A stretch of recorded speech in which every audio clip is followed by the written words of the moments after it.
일토소명 이야기 묵상, 탈무드에서 배우는 성격 훈련 모은 영상입니다. 탈무드는 유대교의 랍비들이 후손들을 깨우치기 위해 주전 500년부터 주후 500년까지 기록한 책입니다. 1000년의 기간만큼 방대합니다. 총 63권으로 6부 525장 4187절로 구성되어 있습니다. 탈무드가 구약성경의 율법, 특히 모세오경과 다른 점이 있습니다. 모세오경은 기록된 율법입니다. 그런데 그 율법을 해석하는 내용이 전해옵니다. 그 해석은 주로 구전을 통해 랍비들의 교훈으로 전해왔습니다. 랍비들이 가르침을 시작할 때 자신이 가르침받은 랍비와 그 위로 계속 랍비들의 이름을 열거하다가 결국 모세에게까지 거슬러 올라가는 자신이 받은 교훈의 근원을 이야기합니다. 그런 구전율법 해석을 기록해 놓은 책이 미슈나입니다. 그 미슈나의 주해를 기록한 것을 게마라라고 합니다. 이 미슈나와 게마라가 바로 탈무드입니다. 구약 성경의 내용을 근거로 한 실천적 가르침이 많은 성경 해설서입니다. 실제적인 교훈을 주는 내용들이 많이 있습니다. 그 중에 성격에 관한 3가지 항목이 사람들에게 잘 알려졌습니다. 탈무드가 그 사람의 성격을 보여주는 3가지 항목은 지갑, 술잔, 분노입니다. 여기에 해당하는 히브리 말이 각각 키소, 코소, 카소입니다. 이 언어 유희가 유대인들에게는 기억하기가 좋은 3 항목이었습니다. 일하는 우리에게도 유용한 성격 형성과 인격 훈련 과목입니다. 먼저 오늘은 지갑, 돈에 대해서 살펴봅니다. 유대인들은 세계 여러 인종들 중에서 이지에 밝고 돈에 대한 집착이 강하다고 알려져 있고 그것 때문에 비난을 받기도 합니다. 그런데 유대인들은 돈을 버는 데 지독하기만 한 것이 아니라 돈을 나누는 데 있어서도 통도 크고 여유가 있다고 합니다.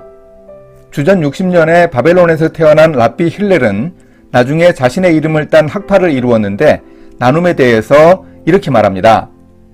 나눔은 존재감을 고양시킨다. 자존감을 드높여준다. 주위를 둘러보라. 나눔을 실천하는 사람 중 불행한 사람이 있던가? 짜증나는 얼굴로 우울해하는 사람이 있던가? 언제나 조용히 평화로운 미소를 지으며 잔잔하게 걸으며 행복해하지 않던가? 성경에서도 돈에 관해 많이 말합니다. 특히 신약 성경에서 중요하게 다루는 메시지 주제가 바로 돈과 관련되어 있습니다. 사도 바울은 돈 그 자체에 대해서는 선악을 단정하지 않습니다. 부를 경계하면서 돈의 속성에 대해 이렇게 교훈합니다. 돈을 사랑함이 일만하게 뿌리가 되나니 이것을 탐내는 자들은 미혹을 받아 믿음에서 떠나 많은 근심으로써 자기를 찔렀도다. 돈을 사랑하는 탐욕이 문제입니다. 돈 그 자체는 선하게 쓰면 선한 영향력을, 악하게 쓰면 좋지 않은 영향력을 미치는 중립적인 삶의 도구입니다. 바울은 부자들에게 부 자체에 소망을 두기보다 하나님께 소망을 두라고 권면합니다. 하나님이 주신 부유함을 어떻게 활용해야 하는지 가르칩니다. 선한 일을 하며 나누어주는 너그러운 자가 되라고 권면합니다. 그래서 장래에 자기를 위해 좋은 터를 쌓으라고 천국 상급을 교훈합니다. 탈무드에서는 한 사람이 소유하는 돈의 액수가 중요한 것이 아니라 돈에 대해 너그러운 성격을 가져야 한다고 강조합니다. 돈이 많으면서도 인색한 사람도 얼마든지 있습니다. 탈무드가 평가하기를 그들은 성격이 너그럽지 못합니다. 그런데 종종 보도되는 기부천사들을 보면 그렇게 지속적으로 나눌 정도로 부자가 아닌데도 자신의 재물을 어려운 사람에게 나누려고 합니다. 평생 힘들여 모은 돈을 기부하는 사람들도 있습니다.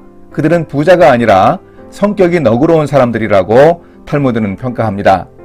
우리도 어려운 사람을 구제하고 돕는 일을 재정의 문제로만 생각하지 말고 우리의 인격의 문제, 삶의 자세로 보면 좋습니다. 누군가 도움을 요청하고 도움이 필요한 것을 접하는 때 내가 그들보다 조금이라도 여유가 있다면 나누는 것입니다. 이것은 바람직한 성격 훈련입니다. 돈의 씀씀이를 보면 그 사람의 관심사를 알 수 있습니다. 인생의 우선순위가 반영되어 있습니다. 먹고 사는 우리 삶의 필수적 지출보다 더 우선해야 할 것이 있다고 예수님이 강조해서 말씀하셨습니다. 그러므로 염려하여 이르기를 무엇을 먹을까, 무엇을 마실까, 무엇을 입을까 하지 말라. 이는 다 이방인들이 구하는 것이라. 너희 하늘 아버지께서 이 모든 것이 너희에게 있어야 할 줄을 아시느니라. 그런즉 너희는 먼저 그의 나라와 그의 의를 구하라. 그리하면 이 모든 것을 너희에게 더하시리라. 우리의 카드 결제 명세서가 바로 우리 인생의 철학과 신앙을 보여줍니다. 그 사람의 욕망을 보고 싶으면 카드 명세서를 보면 된다고 합니다. 카드 명세서는 많은 것을 말해줍니다. 감추려고 해도 소용없습니다. 우리의 관심사가 담겨 있습니다. 이 돈에 대해 우리는 크리스천다운 훈련을 해야 합니다. 함께 기도하십니다. 하나님, 돈 문제로 힘들고 불안하고 걱정이 많은 저를 용서하여 주소서. 하나님의 나라와 의를 우선하지 못하는 부족함을 긍휼히 여기어 주소서. 선한 일을 하여 돈을 벌고 자족하는 믿음으로 이웃들과 나누며 살도록 주님이 함께하여 주소서. 예수님의 이름으로 기도합니다. 아멘. 유대사회에서는 술을 금하지 않는다고 합니다. 안식일에 예배드릴 때에 포도주를 마시기 때문이라고 합니다. 미리부터 잘 준비한 안식일에 포도주로 기쁨을 누리는 것은 하나님의 귀한 축복이고 그들의 특권이라고 생각합니다. 그러나 유대인들은 술에 취하는 것은 혐오합니다. 한마디로 과음은 덕이 되지 못한다는 것입니다. 기독교도 술을 금하지는 않습니다. 사도 바울은 제자 디모데의 건강을 위해서 포도주를 권하기도 했고, 무엇보다도 오늘 우리는 성찬식에서 포도주를 마십니다. 그러나 과음하는 것, 술에 취하는 것은 바람직하지 않습니다. 디모데에게 포도주를 좀 마시라고 한 사도 바울은 술 취하지 말라고 강조했습니다. 술 취하지 말라. 이는 방탕한 것이니 오직 성령으로 충만함을 받으라. 성령 충만함이 성령의 지배를 받는다는 점을 비유했지만 술 취함이 방탕한 습관이라고 보아 분명하게 금하고 있습니다. 특히 한국 개신교에는 술에 관한 특별한 금기가 있었습니다. 130여 년 전 선교사들이 처음 우리나라에 들어와 복음을 전할 때 당시 우리 사회에 고질병을 발견했습니다. 술과 담배, 노름, 축첩 등을 심각한 문제점으로 인식한 선교사들은 교인들이 술을 마시지 말도록 했고, 이후 크리스천들은 술 마시지 않는 사람으로 인식되었습니다. 신앙인 개인이 지켜가야 할 헌신과 절제의 대표적 훈련 과목이 바로 금주였습니다. 이런 전통이 지금까지 이어져 오고 있습니다. 구약 성경에서도 나시린들이 헌신할 때 한 달간 술을 금하고 자신의 헌신을 표현했던 것과 비슷합니다. 또한 예레미야 35장에 보면 예레미야가 하나님의 명령을 받고 레갑 족속의 후손들에게 가서 포도주가 가득한 그릇과 술잔을 놓고 그 사람들에게 마시라고 했습니다. 그러자 그들은 선조 중에 요나답이 후손들에게 포도주를 마시지 말고 집도 짓지 말고 포도원도 소유하지 말고 유목 생활을 하라고 권한 교훈을 따랐다고 했습니다.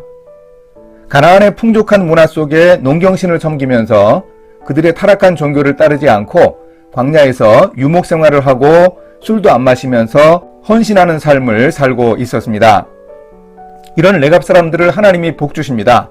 그들에게서 하나님 앞에 설 사람이 끊어지지 않을 것이라고 축복하십니다. 나중에 이 레갑 후손들은 레위인들과 결혼하는 사람들이 많았다고 합니다. 바로 세상과 구별되고 싶은 그들의 신앙적 가치를 지키기 위해 노력했습니다. 요즘 우리 사회에도 술 마시고 행패 부리는 주폭이 문제가 되고 있습니다. 공권력이 술꾼들에게 폭행당하고 있습니다. 물론 어느 사회나 술로 인한 피해는 있게 마련입니다. 그런데 우리나라는 술 취함에 대해 꽤 관대한 사회입니다.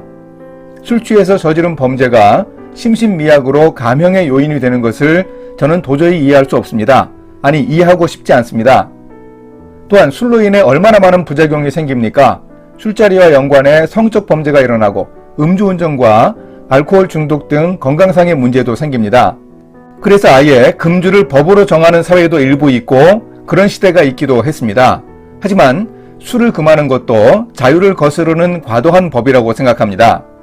술이라는 기호식품을 마시느냐 마시지 않느냐 하는 것은 개인의 자유에 속해 있습니다. 다만 음주로 인해 생기는 문제들에 대해 책임을 져야 합니다.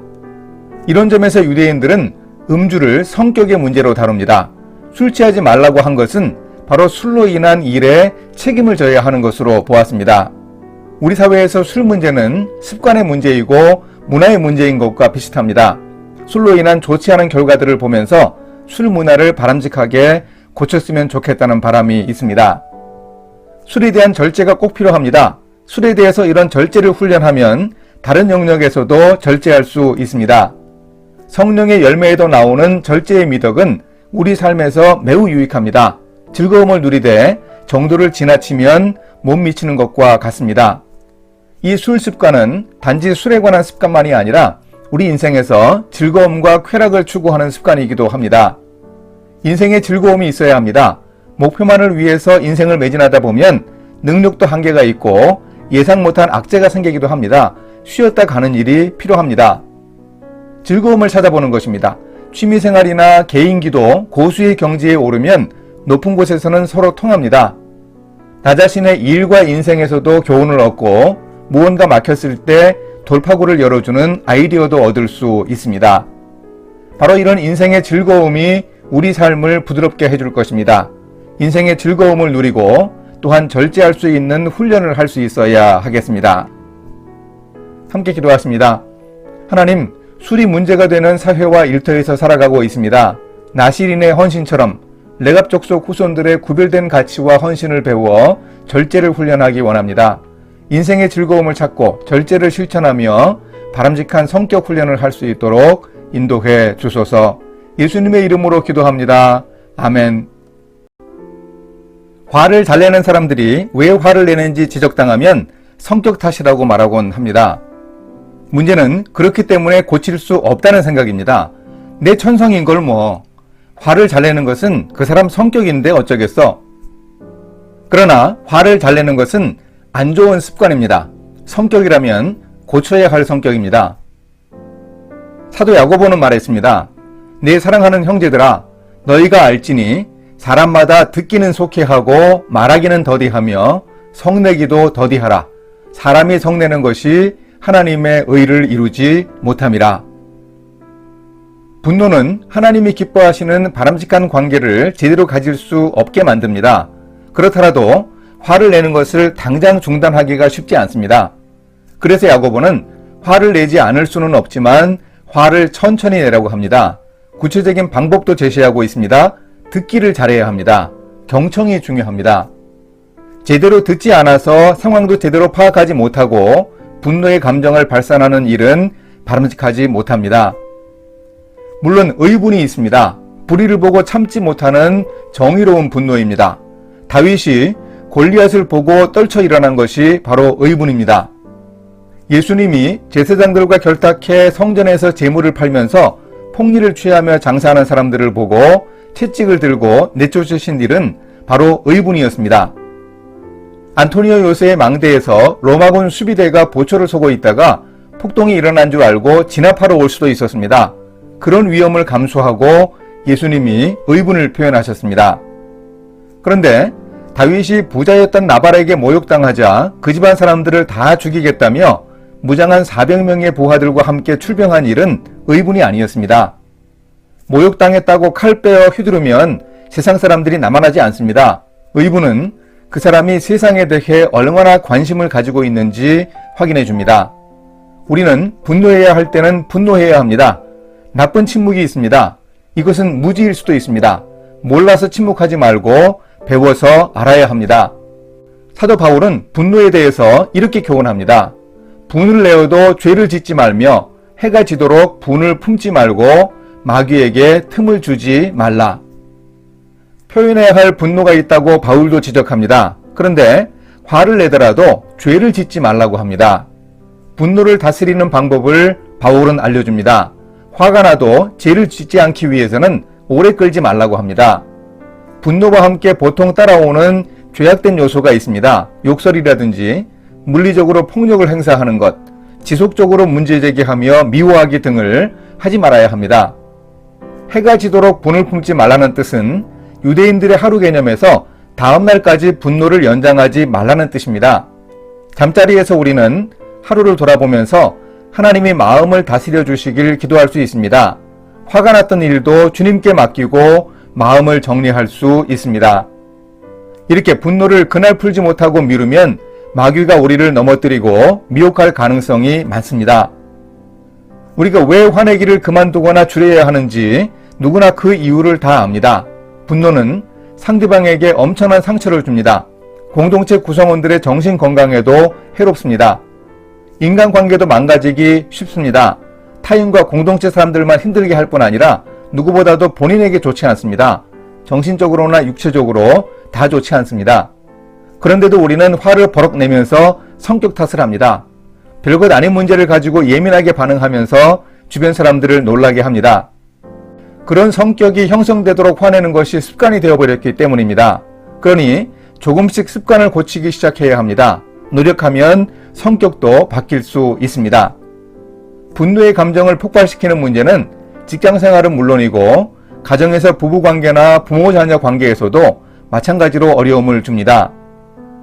이렇게 분노에 관해 잘 인식하고 인간관계와 감정표현, 자제력에 관한 훈련을 잘 한다면 우리는 행복한 공동체를 만들어갈 수 있습니다.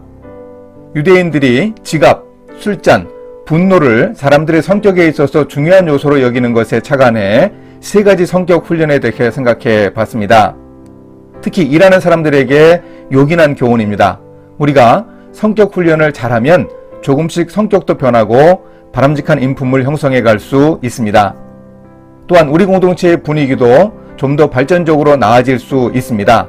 일하는 사람들 각자의 성품과 태도와 행동이 반영된 스피릿이 변할 수 있습니다. 함께 기도하십니다. 하나님 아버지, 화를 자주 내면서도 성격 탓이라고 둘러대고 감정 표현에 서투른 저를 긍휼히 여겨 주소서. 성격이라고 해도 고치기 위해 노력하겠습니다. 의로운 분노는 표현하게 하시고 경청을 잘하여 쓸데없는 화를 내지 않도록 주님이 도와 주소서. 예수님의 이름으로 기도합니다. 아멘.